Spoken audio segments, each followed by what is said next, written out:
In the annals of history, few figures have mastered wisdom and amassed wealth as King Solomon. His story transcends mere accumulation of material possessions, standing as a testament to the power of wisdom in constructing and maintaining wealth. Among the pantheon of the richest individuals of all time, names like Mansa Musa, John D. Rockefeller emerge in discussions about opulent fortunes. However, King Solomon distinctly stands out among them. Let's delve into the life of King Solomon. The grandeur of his life is not merely a matter of legend. It becomes tangibly apparent when compared to the fortunes of other prominent figures. When considering that Solomon's wealth surpassed the combined fortune of over 100 American billionaires, the magnitude becomes clear. In an era where names like Bill Gates and Elon Musk represent the pinnacle of individual wealth, imagining a single individual whose wealth exceeded that of all these magnates combined is almost unimaginable. Biblical accounts are a powerful testament to Solomon's vast wealth. In the book of 1 Kings 10 verse 23, it is mentioned that King Solomon exceeded all the kings of the earth in riches and wisdom. This statement is not merely a grandiose compliment, but a fact when we pause to examine the evidence. A particularly impressive aspect of Solomon's wealth was the colossal amount of gold he received annually.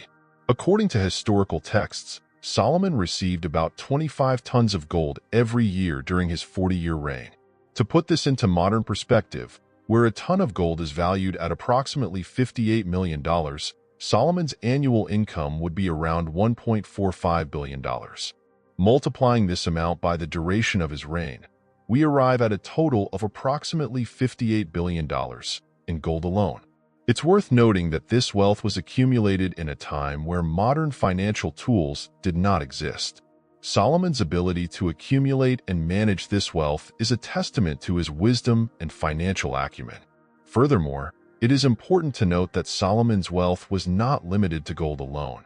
His fortune included a wide range of resources and tributes, which he received from various kingdoms and territories. These tributes came from various sources, such as tributes from kings and governors from across the Arabian Peninsula, a region known for its lucrative trade in gold and salt, two of the most valuable commodities of the time. These tributes were not only monetary but often included precious commodities and luxury goods. And with his military conquests and the expansion of his territory, Solomon brought new lands under his domain. These conquered nations paid regular tributes in various forms, including taxes, gifts, agricultural yields, and precious metals such as gold and silver. Solomon's ability to diversify his sources of wealth and efficiently manage these tributes demonstrate that his wisdom went beyond material riches. Solomon's throne is often highlighted as one of the grandest symbols of his power. This throne was not just a seat of authority, but a true masterpiece of ancient art and craftsmanship, made of pure gold and adorned with ivory. The structure of the throne was elevated by 6 steps, each guarded by a statue of a lion made of pure gold, totaling 12 majestic lions symbolizing power and majesty. Solomon's wealth also manifested in the extensive use of gold in household items and furniture. In his house and palace, almost every utensil, from cups and plates to cutlery and decorations, was made of pure gold. The comparison of silver to stones in Jerusalem during Solomon's reign is perhaps one of the most notable descriptions of his abundance. Anywhere else and at any other time, silver was highly valued and considered a symbol of wealth. However, in Jerusalem, under Solomon's rule, silver was so abundant that it became nearly worthless. In 1 Kings 10 verse 27 it says, "The king made silver as common in Jerusalem as stones." This abundance of silver, along with the predominance of gold, indicates a level of wealth that transcends conventional measures. Silver, usually a sign of wealth, was devalued by its ubiquity, while gold remained the true symbol of opulence and power. Solomon's impressive wealth did not arise out of nowhere. It was, in part, inherited from his father, King David, who killed the giant Goliath with a stone and had a good reign but largely expanded thanks to his own financial ability and strategic vision. One of Solomon's main strategies to expand his wealth was exclusive control over the only known source of high-quality copper in the world at the time, located in present-day Israel. This monopoly allowed Solomon not only to dominate the copper market, but also to ensure a steady flow of income, essential for financing his grandiose endeavors and maintaining the opulence of his court. To comprehend the magnitude of Solomon's dominance over copper, we can compare it with John D. Rockefeller, one of the richest men in modern history. Rockefeller founded Standard Oil and established a monopoly over the oil industry in the United States during the late 19th and early 20th centuries. Like Solomon, Rockefeller identified an opportunity in an essential resource and used his dominant position to amass a vast fortune. Solomon's military conquests and territorial expansion played a crucial role in building his vast fortune. His ability to expand the Kingdom of Israel and integrate new lands brought additional tributes and diversified resources, further strengthening his position as one of the wealthiest monarchs in history. Each new conquered land became an additional source of tributes, which could also be paid with agricultural yields, gifts, or precious metals and minerals. Calculating Solomon's net worth in modern terms is a complex challenge. However, historians and economists have attempted to estimate his fortune by considering the vast amount of gold, silver, tributes, and other resources he accumulated throughout his reign. The most frequent estimate is that his net worth, adjusted for inflation and the current value of assets, would reach around $2.1 trillion. One of the most emblematic projects of Solomon's reign was the construction of the Temple of Jerusalem, also known as the First Temple. This temple was not only a religious center, but also a national symbol of identity and faith for the people of Israel.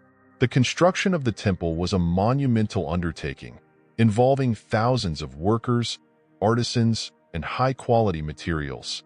Solomon also engaged in the construction of various other buildings, including fortresses, warehouse cities, and cities for horses and chariots. These constructions not only increased the security of the kingdom, but also facilitated the administration and movement of resources. Rehoboam, Solomon's son, ascended to the throne of Israel after his father's death. Although Rehoboam inherited a prosperous kingdom and vast wealth, he lacked the wisdom and governance skills that characterized Solomon's reign. The transition of power was not smooth and proved problematic from the outset. Rehoboam's decision to increase the burden on the people led to discontent, resulting in rebellions and consequently the loss of the wealth accumulated by his father Solomon. The fortunes of King Solomon and Mansa Musa are often compared. Although distant in terms of time and geography, their lives offer fascinating parallels and valuable life lessons. Mansa Musa ascended to the throne of the Mali Empire and controlled the region's rich gold mines, becoming one of the richest figures in history. Although their wealth origins were distinct, the accumulation strategies employed by Solomon and Mansa Musa reveal surprising parallels. Both leaders capitalized on valuable natural resources, such as gold and copper, and controlled the trade of these precious materials to increase their wealth. Solomon, for example, monopolized the world's source of high-quality copper, while Mansa Musa dominated the gold trade in the Mali Empire. In conclusion of this exploration of King Solomon's wealth and its comparison with Mansa Musa, it is crucial to emphasize the importance of wisdom and strategy in wealth accumulation throughout history. Solomon, with his wise governance and strategic vision, exemplifies how knowledge and prudence can transform an inheritance into a monumental fortune. His legacy is not just one of material wealth, but also of wisdom that transcends generations. If this content has sparked your interest and you would like to continue exploring more biblical content, don't forget to subscribe to our channel. This way, you won't miss any of our upcoming videos. I would like to invite you to make affirmations and prayers about your life for the owner of gold and silver in the comments. If this content has sparked your interest and you would like to continue exploring more biblical content, don't forget to subscribe to our channel. This way, you won't miss any of our upcoming videos. I would like to invite you to make affirmations and prayers about your life for the owner of gold and silver in the comments.